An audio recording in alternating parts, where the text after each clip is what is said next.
From Booth to Booking, a comprehensive guide for bridal show success. All right. So the first thing that we're going to talk about are some bridal show tips. So now Lou and I used to do, I mean, we did a lot of bridal shows over the years. Like we had the full setup. We had this full huge backdrop that we had professionally made. We had this cool like little it almost looked like a little bar area, like you would bartend behind it. What do they like call this it? Tiny little table, like a cocktail-y type table. So our first tip for you is to have your funnel ready. We put so much time and energy and emphasis into being there at the show, but you must have your funnel ready prior to going to the show. Let's say you don't bring your lead magnet with you at the booth. All right. I mean, I always advise if you can bring it on an iPad, whatever you're going to do to either get people to get on your list so that you don't have to always rely on the list they give you. Right. Because a lot of those wedding couples know the game and they know they're going to be slammed with emails and they know how the game works. So a lot of times they'll give a kind of a crappy email address that doesn't even get through the spam bots or they don't open it. So you want to give them something exciting. Now, scheduling a consultation would be somewhat exciting, but again, I think you also said that sometimes the show-up rate was low because if they don't have enough interaction with you, there's nothing really there to emotionally tie them into you. So the perfect scenario would be to do either still get your giveaway, your lead magnet into their hands somehow, whether it's just in an iPad and they put their name and email in and it's delivered to their inbox, or you do some kind of physical giveaway, but then we have the opportunity to email them again and so you want to have, so you could have 2 lead magnets, one for honeymoons, one for destination weddings. Yes, that's true. And then, and then you have your follow-up sequences that you want to have already ready to go so that when people opt in, they're getting something from you before they get stuff from everybody else. Tip number 2 is to have a follow-up plan in place. Okay. The last thing you want to do is invest all this time, energy, and money and not have a follow-up plan for after the show.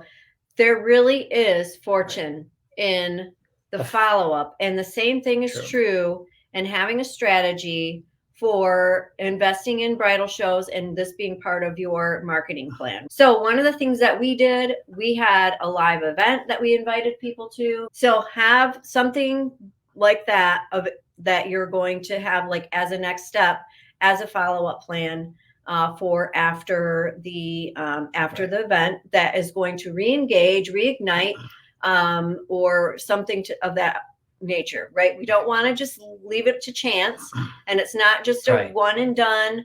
If I didn't talk to them at the bridal show, oh well. If I didn't get them to sign up for my lead magnet at the bridal show, oh well. No, it's not like that. Like you have a full-on follow-up plan. It's okay to bug them because if they don't want to hear from you anymore, they'll unsubscribe. I mean, some people will complain, but most people are smart enough, they'll just unsubscribe, right? So just continue to reach out to them until they either tell you they don't need you anymore or they unsubscribe, but don't ever stop trying to communicate with them. The third tip for a bridal show is to partner with a travel brand. Now this can be for people who are seasoned, or this could be for people who are new, like depending on what it is that you've got going on, and even depending on how many other travel vendors there are at the wedding show could determine what you decide to do here. But when you're collaborating with a reputable travel brand that's recognized, you have instant credibility. Instant credibility. And so this could set you apart from the other travel vendors there. Okay. So when we first started out, we would have Sandals sometimes would represent us, but we would have their marketing stuff. So we wouldn't even always have our own backdrop. Sometimes we'd have to use the Sandal. I remember getting the Sandals backdrop thing mailed to us, showed up at our front door in pieces. We brought it in, then packed up the car and brought it out, all the brochures and all that stuff, right? But Sandals sponsored it, but we can only push Sandals because they'd sponsored it. But Sandals was such a recognized brand that we had. It really drew in the attention of the couples, right? So it worked. It worked the way we wanted it to. Network with other vendors. This is an opportunity. There's going to be lulls. There's going to be lulls at the beginning, at the end, in between, whatever. network with other vendors, get to know other people who are serving the same clientele as you. Yes. And get to know what they're known for, their claim to fame, and make sure that they know what you're known for. This is a great opportunity for you to know the other people in your area who are serving the same clients, because you never know when a collaborative type of event could occur. And then, of course, just being able to, recommend them to your clients, being more of a resource, understanding what's available to couples planning a wedding in your area, makes you a better resource, and people appreciate that. We networked and we ran into that bridal boutique store, who eventually we did our Caribbean nights and honeymoon nights there. And we invited the wedding couples to come look at their dresses, whether it was for destination wedding or a regular dress. And then they came to our honeymoon or destination wedding, our Caribbean night, we called it. And so that worked really well for us. Obviously, you could partner with caterers and wineries and, knickknacks and then whatever kind of company you want. Okay. And then the 5th bridal show tip is to know your claim to fame. Yes. You must be on the ready to quickly and confidently share what it is that you are known for, what it is that you do best, what makes you different or unique from the other travel vendors that are there, without saying that, well, you know what I mean, without putting anybody else down. You need to be able to clearly articulate that and confidently do so. All right. This is this is who you are. This is what you do.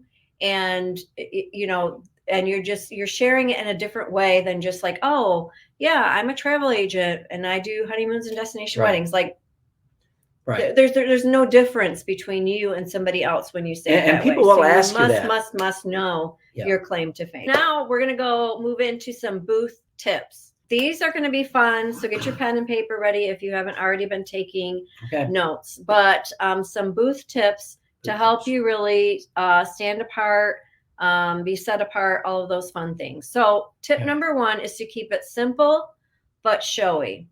Okay, so what I mean by this is you don't want a lot of clutter, but you do want to add some dimension to attract people. So don't keep it all flat. Add some tiered areas, some stacked areas that add a visual appeal and draw people's attention to you. Okay, that's a good point. You don't want just this flat brochures and things laying down. Okay, good point. So whether you go out and buy some things where you can stack some brochures that display really nicely, whether you use some different boxes that you put like a decorative cover over top, and so that you can set things on it. And you're adding some dimensions, some visual appeal. You have to remember the position of the attendee, and it's just table after table, and it's just constant. That's true. And it's just like any other window shopping. You need to break the visual experience. monotony. You need to be able to have something that grabs their attention. And makes them go, oh, what's that? And pique their curiosity a little bit. Right. So the next tip is to create conversation spaces. One of the things that Lou and I did was we did not have, how when you get there to the show, they already have like every, kind of the piping and the drapery and all that kind of stuff. And they have your booth already assembled, so to speak. And where your table is, we pushed the table back as far as we could to the curtain. And all the way against the wall. We stood in front of the table. We created space so that when people were walking by, they could actually they could feel like they were coming into our booth rather than just being right at a table with somebody behind us. Like, you're inviting them in to come and check things out. You're inviting them in to look and to have a conversation with you. And people will naturally flow in. But if you have a table right at the edge of your booth, people will naturally feel walled off.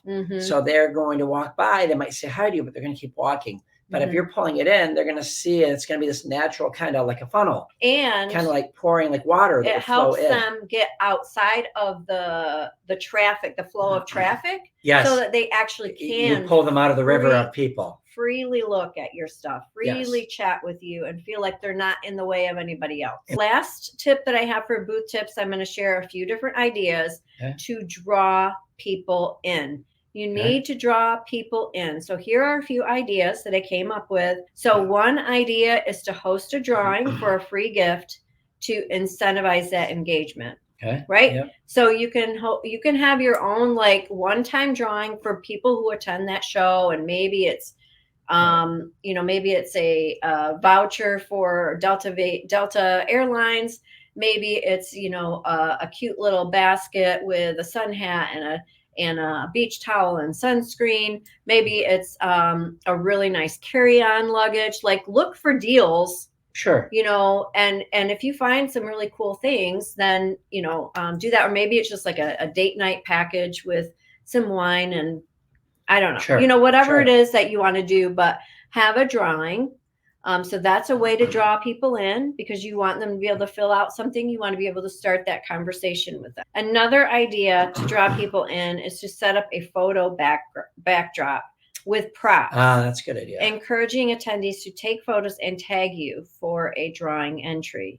So your backdrop, because we want to have some sort of backdrop, but let's just say you choose to make a backdrop that can also be dual purpose, where it is advertising your business name, but it's also like a photo booth backdrop, right? I love that idea. And then you know how you can get all those cute little props and stuff, and then you can just encourage people and to take a quick picture, and people want to be able to post and do something on social when they're at these events anyway. So if they can have some fun little, a hat and a little sunglass thing and a whatever little cheap prop thingies that you can get. Yeah. And then you can give them your business card with instructions on how to tag you on social media so that they can be entered to win whatever it is that you want to do for your drawing. And then another fun idea I had is to hand out lays with a playful touch. You could do this, or you could just hand out lays,